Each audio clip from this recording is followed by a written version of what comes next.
Good afternoon, guys. Ituturo ko sa inyo ngayon kung paano mag-graft ng cactus.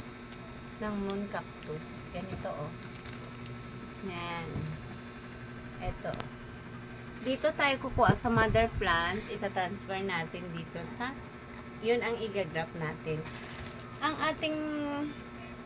ating dragon fruit, guys, bata pa ito. Huwag kayong kukuha ng old kasi hindi na yun pwede, yung matigas na. Kailangan mga bata pa. Mga bata. Kasi yun ang ginagawang fruit stock. Yung ginagawa nating RS. Ganyan. Tapos, kailangan meron kayong scotch tape, masking tape, ng tissue, alcohol, at saka ang pang slice natin. Okay? Ganito. Mag-umpisa na tayo. Kailangan natin linisan.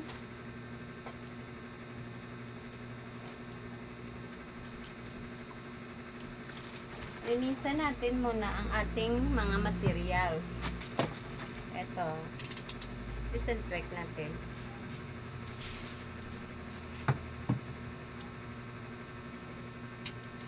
Malinis. Malinis na siya, guys. Malinis na siya. Yan. Gunting.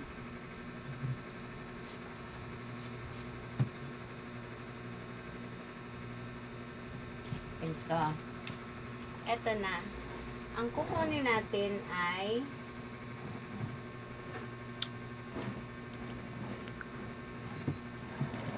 baby nitong yellow. Ganito. Ganito kalaki. Oh. Yan. Kunin natin dito. Kasi yun ang ilalagay natin dito. Ganyan. Oh. Ganito lang mag-pick ng ganito na lang tayo kukuha ng baby niya. Kasi ang ganda niya, oh. Ganda. Pero siksikan na sila. Kailangan kukuha na natin siya ng isa. Ganyan, oh. Dito na lang. Kasi masyadong masikip. Ito malaki na siya. Malaki na siya.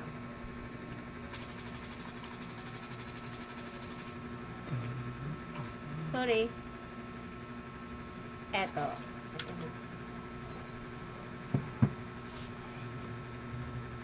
Pareha siya ng laki, oh. Ganito, guys, oh. Ang pinaka dulo niya, slice niya. Kaya na-sterilize naman siya. Ganito, oh.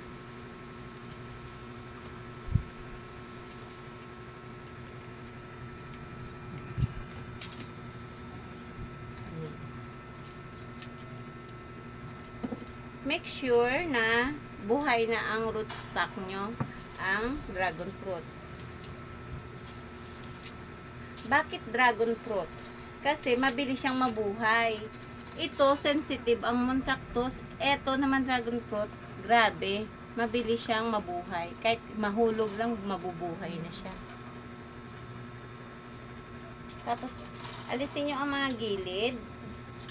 Kasi pag hindi nyo inalis yung gilid, tutubo dyan yung tutubo yung kanyang mga babies dito ng dragon fruit. Kaya dapat slice dito both ang mga gilid niya.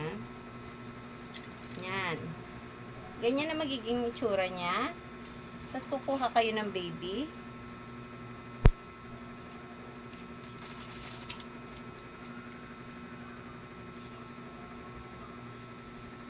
Slicein nyo siya. Ipapatong siyang ganyan. Look. Nakapatong na siya, guys. Ganyan. Yan, nakapatong na. Ang gagawin nyo, magkakat kayo ng tissue.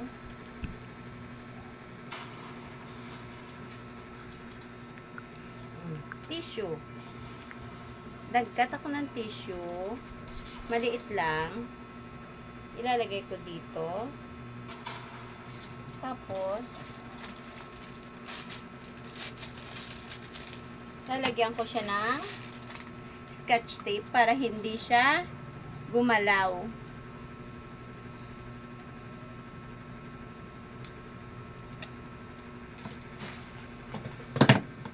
Kasi kung gagalaw siya, masisira ang ating baby moon cactus. Yan, ganyan. Tingnan nyo, may tissue. Kailangan wag siyang gagalaw. Talagay nyo siyang ganyan.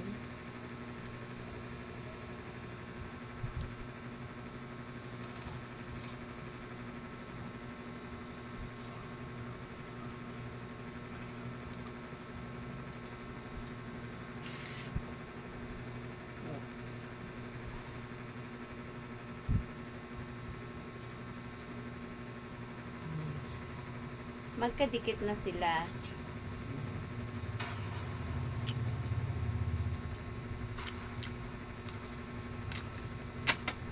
Another one. Dito. Tapos, dito. Tapos, dito. Para may suporta.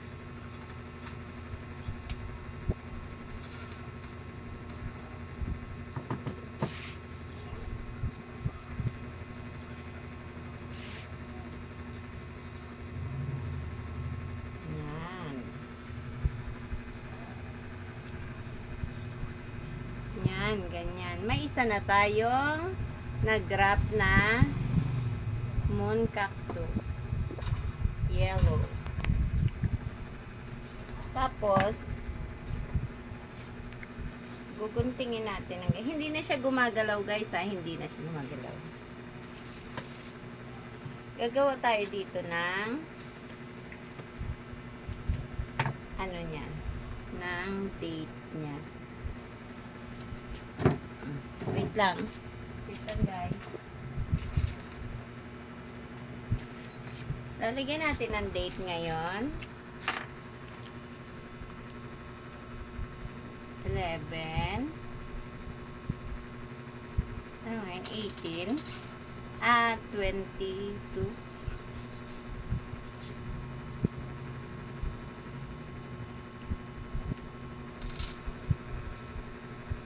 Ito, guys. May date siya ngayon, ibig sabihin, after 1 month, ipapakita ko ulit sa inyo kung mabuhay ang ating grafting na moon cactus. Yan. Eto, guys, pakita ko.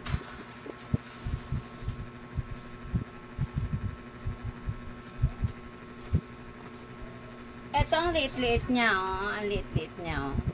Nung, siya, ng November 10, 2023. Etong ginawa ko sa kanya. Ngayon, na siya, 1 week. 11 days. 12 days. Kasi 22 na ngayon. Kasi 10 ito, eh. Tingnan nyo, guys.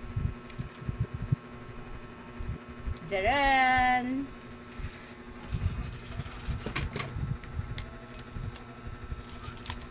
Ito, graph ko nung 11, 10, 23.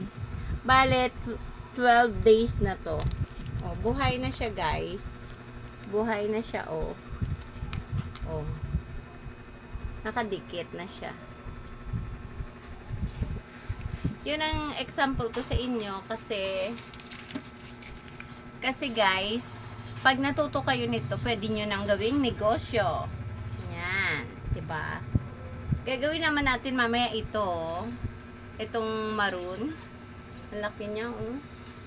Dito naman natin ilalagay ang maroon niya. Yan. Ganyan lang, guys, oh. Kita nyo sa 12 days, sa 12 days lang ang pagitan nila. Buhay na siya. Ang liit pa niya. Kasi kusa siyang nalaglag, eh. Ito, mas malaki pa nga, oh. Pero ito, oh, pwede na. Okay, sa susunod naman, guys, Thank you for watching. Bye-bye.